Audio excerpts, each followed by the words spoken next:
Pappy challenged us to do something that we ordinarily wouldn't do. And I normally make very silly music videos based on YouTube culture. So today I won't do that. Today instead I'm going to talk about capitalism. That's different. I'd like to preface this by saying that I am not a social scientist. In fact, my background is in behavioral ecology, and I am currently a middle school teacher. So I do not profess to be all knowledgeable when it comes to the social sciences in general or capitalism in particular. But capitalism has been on my mind an awful lot lately, and I'm sure it's been on yours, especially if you're one of the many people who's looking for a job, or if you're a student wondering how you're ever going to pay off those student loans. I have a number of friends who are working 2 jobs, and they're still not making enough to make ends meet. So capitalism certainly is something that we're all thinking about today. At the school where I work, 85% of the students are on what's called free or reduced lunch. What that means is that 85% of the kids that I see in my classroom are doing without in their everyday lives. They're living in poverty or something close to it. It turns out that 21% of all children in the United States of America are living in poverty. 42% are living in low-income households, which means that over 60% of the kids in this country don't really have what they need. Kids are certainly not represented in this democracy in any way, shape, or form. So as caring adults, we better figure out some way to help get these kids out of poverty.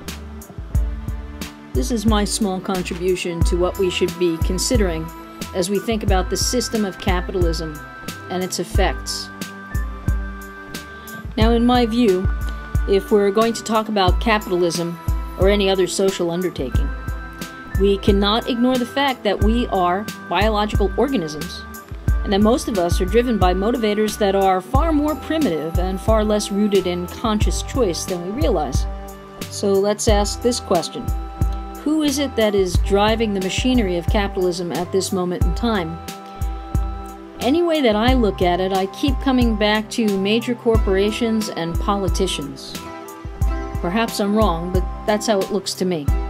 So I was very interested to read that the majority of politicians and CEOs actually exhibit behaviors associated with the alpha male syndrome.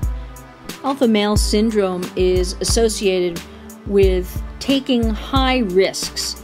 In the wild, we see alpha males aggressively defending females or aggressively defending resource patches that will be desirable to females, or intimidating other members of a tribe, which ultimately leads to that alpha male having more access to females. Ultimately, it all boils down to sex, of course. Here in the supposedly civilized world, alpha male syndrome may exhibit itself in terms of someone being a barroom brawler, or someone who's involved in extreme sports, or, as I've already noted, someone who is looking for the power that is afforded in becoming a politician or a very successful CEO. Now, there is a biological basis for alpha male syndrome, and it turns out that exposure to higher levels of testosterone while in the womb actually is correlated with the suite of behaviors that we see in the alpha male syndrome. Now, very recently, a study showed that the higher levels of testosterone in utero could also be correlated with a lack of empathy later in life. So I'm going to present this to you in a nutshell.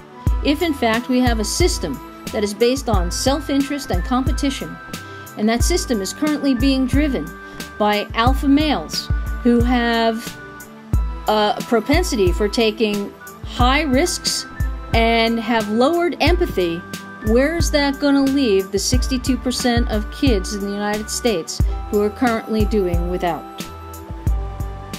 Just something to think about.